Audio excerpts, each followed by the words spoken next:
Okay students, આપણે 9.1 શીખી રહ્યા છે છેલ્લા કેટલાય લેક્ચર થી.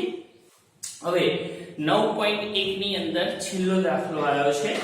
આપણે હજુ એક્સ્ટ્રા દાખલા પણ જોઈશું, પહેલા આને જોઈ લઈએ. 9.1 રકમ કયા પ્રકારની છે જુઓ.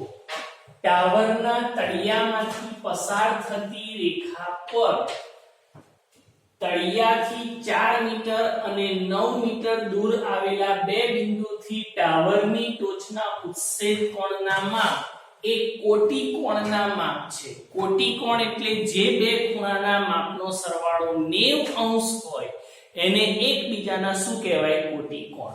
ચાલો, ટાવરના તળિયેથી પસાર થતી રેખા. પહેલા આપણે ટાવર દોરીએ.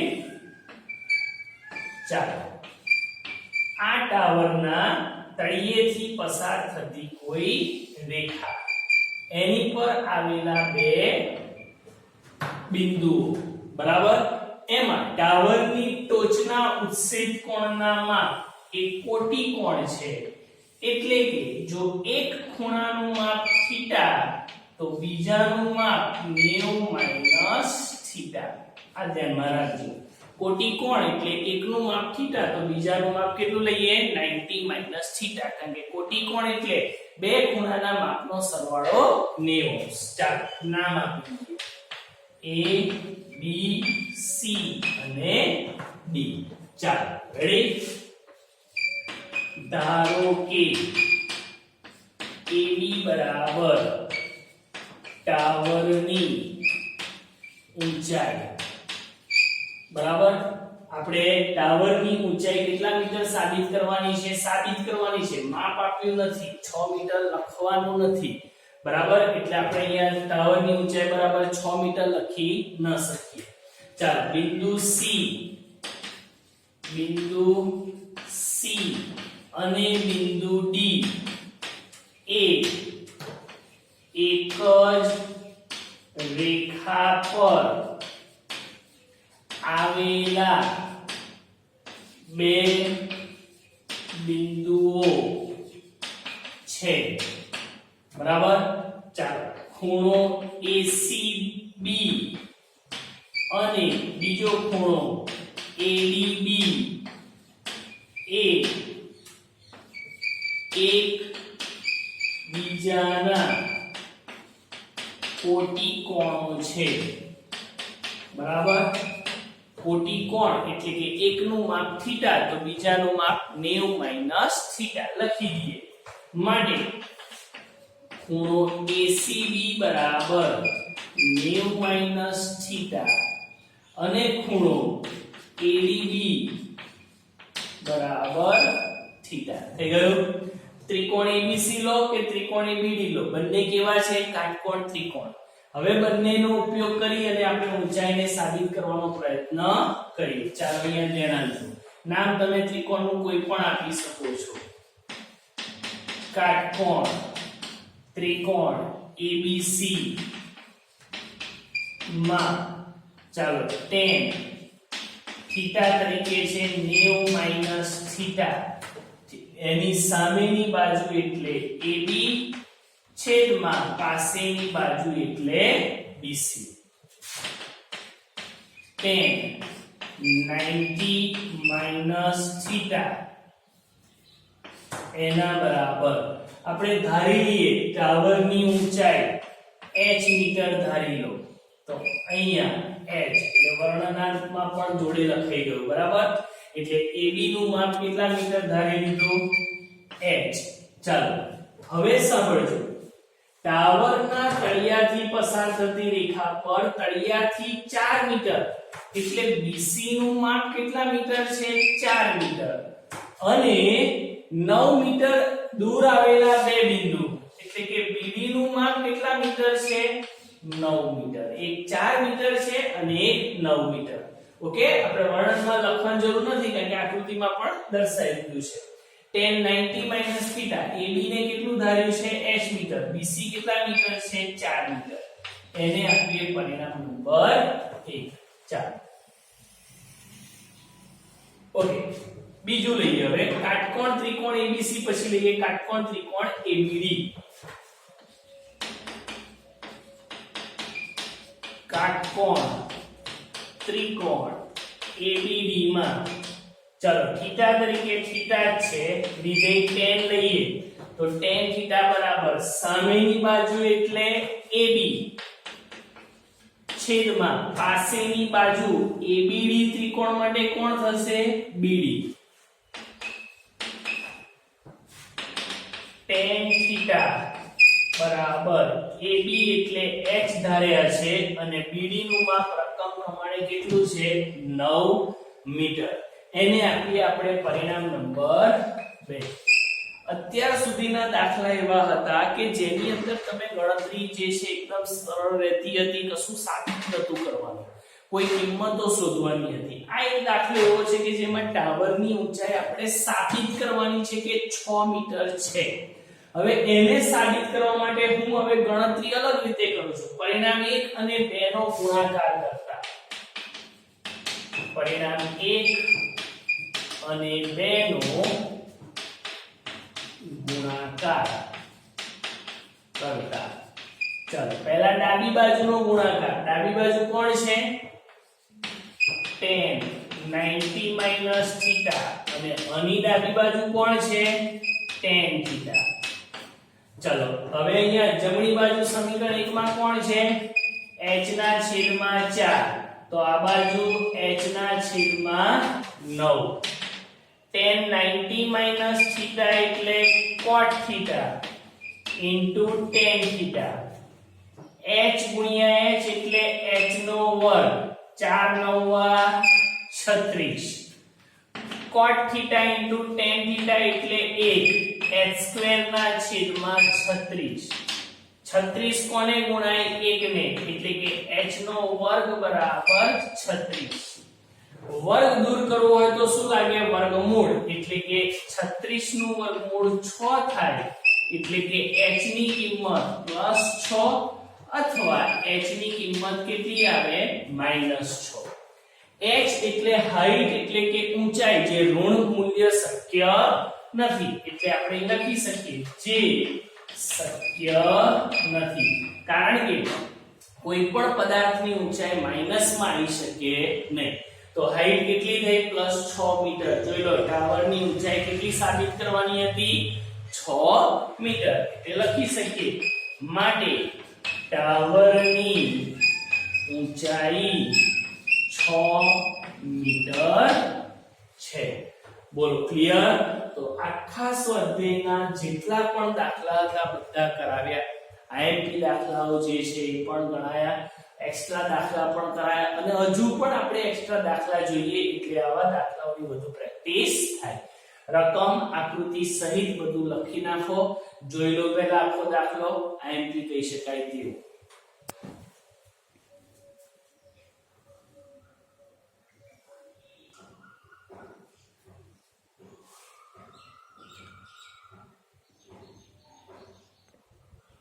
ચાલો હવે એક્સ્ટ્રા દાખલા જોઈએ સ્વાધ્યાય આપણે સંપૂર્ણ જોઈ ગયા છીએ ચોપડીનું એક ઉદાહરણ છે જુઓ જમીન પરના બિંદુ P થી એક 10 મીટર ઊંચી ઇમારતની ટોચનો ઉત્સેક કોણ 30° છે ચાલો પહેલું તો ઇમારત દોરવી પડે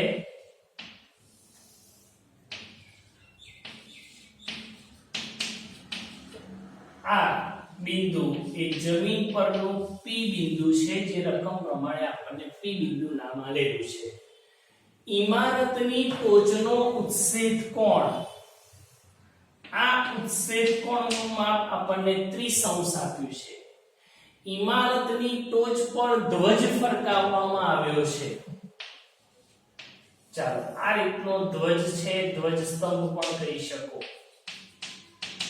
જે ઇમારતની ટોચ પર આવેલો છે બિંદુ P થી આ ધ્વજ સ્તંભની ટોચનો ઉત્સેક કોણ એટલે કે આ ધ્વજ સ્તંભની ટોચનો ઉત્સેક કોણ બિંદુ P થી કેટલો આપેલો છે 45° નામ આપી દઈએ A B C અને અહીંયા બિંદુ P જે રકમમાં આપ્યું છે એટલે આપણે D બિંદુ લીધું નથી તમારે જે નામ આપવું હોય આપી શકો તો તો ધ્વજસ્તંભની લંબાઈ એટલે કે આકૃતિ અનુસાર AB અને ઇમારતનું બિંદુ P થી અંતર એટલે કે PC નું માપ આપણે શોધવું છે. √3 ની કિંમત આપણને કહી છે 1.732. આનો ઉપયોગ કરવાનો છે. તો અત્યાર સુધી જેટલા દાખલા શીખ્યા એના આધારે ચાલો ધારો કે હવે એક સેકન્ડ ઇમારતની ઊંચાઈ કેટલા મીટર છે 10 મીટર છે. ઓકે BC બરાબર ઇમારતની ઊંચાઈ જેનું માપ છે 10 મીટર. AB બરાબર ધ્વજસ્તંભ બરાબર અથવા તો આવી રીતે લખી શકીએ ધ્વજસ્તંભની લંબાઈ. ધ્વજસ્તંભ AB બરાબર ધ્વજસ્તંભની લંબાઈ જે આપણે શોધવી છે. જમીન પરના બિંદુ P થી ઇમારતની ટોચ અને ધ્વજસ્તંભની ટોચના ઉચ્છેદ કોણ અનુક્રમે ચાલો પહેલું આપણે ઇમારતની ટોચ એટલે કે 30° અને ધ્વજસ્તંભની ટોચ એટલે કે 45° છે. બંને કાટકોણ ત્રિકોણ જુઓ BCP લો કે ACP બંને કાટકોણ ત્રિકોણ જે છે એ 90° દર્શાવે છે. ઓકે બંનેની લંબાઈ શોધવી છે. મોટા ભાગનું વર્ણન આપણી પાસે આવી ગયું છે. તો ત્રિકોણ લઈએ કોઈ પણ એક. ચાલો કાટકોણ ત્રિકોણ BCP માં થીટા તરીકે 30 એની સામેની બાજુનું માપ છે 10 મીટર. પાસેની બાજુનું માપ શોધવાનું છે એટલે કે tan 30° બરાબર સામેની બાજુ BC પાસેની બાજુ PC. tan 30° એટલે કે 1/√3. BC નું માપ 10 છે. PC એટલે કે એની લંબાઈ આપણે શોધવાની છે. ઇમારતનું બિંદુ P થી અંતર આપણે શોધવાનું છે. ચોકડી ગુણાકાર કરીએ તો PC 10 * અહીંયા √3 ની કિંમત છે 1.732. 10 વડે ગુણો એટલે કેટલા થાય 17.32 મીટર. ખ્યાલ આવી ગયો. એટલે કે ઇમારતનું બિંદુ P થી અંતર ઇમારતનું બિંદુ P થી અંતર 17.32 મીટર છે. એક પ્રશ્ન સોલ્વ થઈ ગયો. હવે આપણે AB નું માપ શોધવું છે. ચાલો એના માટે કાટકોણ ત્રિકોણ લઈએ ACP અથવા APC જે નામ આપવું હોય ત્રિકોણને. કાટકોણ ત્રિકોણ ACP માં ચાલો થીટા તરીકે અહીંયા કેટલા છે 45° બરાબર. એક સેકન્ડ ઇમારતની ટોચ પર ટોચનો ઉચ્છેદ કોણ આપણે અહીંયા લખી દીધો. અહીંયા હવે 45°. ચાલો વાંધો નહીં. tan 45 સામેની બાજુ એટલે AC પાસેની બાજુ એટલે PC. ઓકે તો tan 45° બરાબર ચાલો સામેની બાજુ એટલે AC છેદમાં પાસેની બાજુ એટલે PC. ચાલો tan 45 ની કિંમત 1. AC એટલે કોના માપનો સરવાળો AB વત્તા BC. AB વત્તા BC ના માપનો સરવાળો. PC નું માપ આપણે શોધ્યું છે કેટલું 17.32 જે આપણે મૂલ્ય મેળવેલું છે. બિંદુ P થી ટાવરનું અંતર આપણે ઉચ્છેદ કોણ અહીંયા નીચે દર્શાવવાના બદલે ઉપર દર્શાવી દેલો પણ સુધારી દેજો. ચાલો 17.32 એકને ગુણાય એટલે કે 17.32 બરાબર ચાલો AB એટલે કે ધ્વજસ્તંભની લંબાઈ શોધવી છે અને BC નું માપ કેટલું છે 10 મીટર વત્તા 10 આ બાજુ આવે તો કેવા થાય માઈનસ માટે AB બરાબર 17.32 માઈનસ 10 17.32 માંથી 10 જાય એટલે કેટલા બચે 7.32 મીટર આપણે બીજું શું શોધવાનું હતું ધ્વજસ્તંભની લંબાઈ તો ધ્વજસ્તંભની લંબાઈ કેટલા મીટર આવી 7.32 મીટર માટે ધ્વજસ્તંભની લંબાઈ 7.32 મીટર છે બોલો ખ્યાલ આવ્યો એક્સ્ટ્રા દાખલા જોઈ રહ્યા છે ઉદાહરણો પણ થોડા લઈ લઈશું જેથી વધુ પ્રેક્ટિસ થાય અને વધારે સમજ પડે બધા દાખલા એક્સ્ટ્રા હોય કે ગમે તે આપણે કન્ટીન્યુઅસ જ નંબર આપવાનો છે બરાબર છે કન્ટીન્યુઅસ નંબર મેં મેથડ વાઇઝ વેચ્યા છે એટલા માટે વાંચવામાં સરળતા રહે હવે બધા દાખલા મિક્સ આવશે કોઈ પણ એક રીતનો દાખલો લઈશું અને એને સમજવાનો પ્રયત્ન કરીશું એટલે વિગતવાર રકમ આકૃતિ સહિત વર્ણન સહિત બધું લખજો ક્લિયર થઈ ગયું ઓકે જોઈ લો આ દાખલો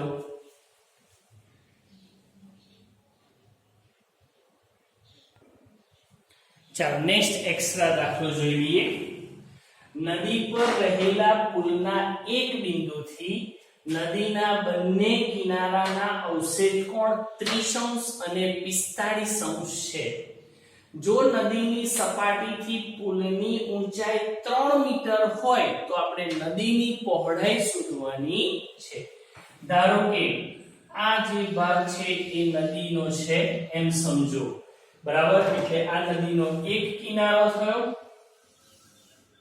અને આ બીજા કિનારા ઉપર આપણે આ રીતે પુલનું નિર્માણ કરેલું છે ધ્યાનમાં રાખજો પુલના એક બિંદુથી નદીના બંને કિનારાના અવશેષ કોણ આપ્યા છે ધારો કે આ બિંદુથી આપણે અવશેષ કોણનું માપન કરીએ કારણ કે નદીની સપાટીથી પુલની ઊંચાઈ આ જે ઊંચાઈ આપણને આપી છે કેટલા મીટર આપી છે 3 મીટર આપી છે તો આ બિંદુથી આપણે અવશેષ કોણના માપ લઈએ તો પહેલો અવશેષ કોણ એ કેટલા અંશ છે 30° અને બીજો અવશેષ કોણ એ કેટલા અંશ છે 45°.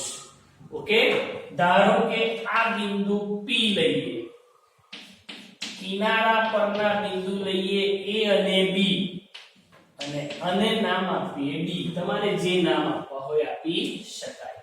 ઓકે આપણે નદીની પહોળાઈ એટલે કે AB નું માપ શોધવું છે. ચાલો ધારો કે PD બરાબર નદી પર રહેલા પુલની ઊંચાઈ કેટલા મીટર આપી છે આપણને 3 મીટર પુલના બિંદુ P થી નદીના બંને કિનારાના અવશેષ કોણના માપ 30° અને 45° છે. તો આપણે અહીંયા યુગ્મ કોણની જોડ રચાય છે આનું માપ 30° એટલે ખૂણા A નું માપ કેટલું થશે 30°. આ 45° એટલે કે ખૂણા B નું માપ પણ કેટલું થશે 45°. જે અવશેષ કોણના માપ આપણે લખેલા છે. આપણે નદીની પહોળાઈ એટલે કે AD નું માપ શોધવું છે. તો અહીંયા બે કાટકોણ ત્રિકોણ રચાયા પહેલો PAD કાટકોણ ત્રિકોણ થયો જેના અવશેષ કોણનું માપ 30° છે અને બીજો PDB એના અવશેષ કોણનું માપ 45° છે. નદીથી પુલની ઊંચાઈ 3 મીટર છે તો ચાલો કાટકોણ ત્રિકોણ PAD માં θ થીટા તરીકે 30 સામેની બાજુ PD પાસેની બાજુ AD એટલે કે tan 30° બરાબર સામેની બાજુ PD પાસેની બાજુ AD ધ્યાન આપજો ફરી એકવાર tan 30° સામેની બાજુ PD થશે પાસેની બાજુ AD tan 30 ની કિંમત આપણી પાસે છે 1/√3 PD બાજુનું માપ છે 3 મીટર છેદમાં AD ચોકડી ગુણાકાર કરીએ તો AD બરાબર 3 ગુણ્યા √3 એટલે કે 3/√3 મીટર થઈ ગયું AD ની લંબાઈ કેટલી આવી 3/√3 મીટર ચાલો બીજો કાટકોણ ત્રિકોણ કયો છે PDB ચાલો કાટકોણ ત્રિકોણ PDB માં થીટા તરીકે કેટલા 45 સામેની બાજુ એટલે PD પાસેની બાજુ એટલે DB tan 45° બરાબર સામેની બાજુ PD પાસેની બાજુ DB tan 45 ની કિંમત આપણે જાણીએ છીએ કેટલી 1 મૂકી દીધું PD નું માપ કેટલું છે 3 છેદમાં DB DB કોને ગુણાશે 1 ને એટલે કે DB બરાબર કેટલા મીટર થયું 3 મીટર AD નું માપ આવી ગયું અને DB નું માપ આવી ગયું આપણે શું શોધવાનું છે નદીની પહોળાઈ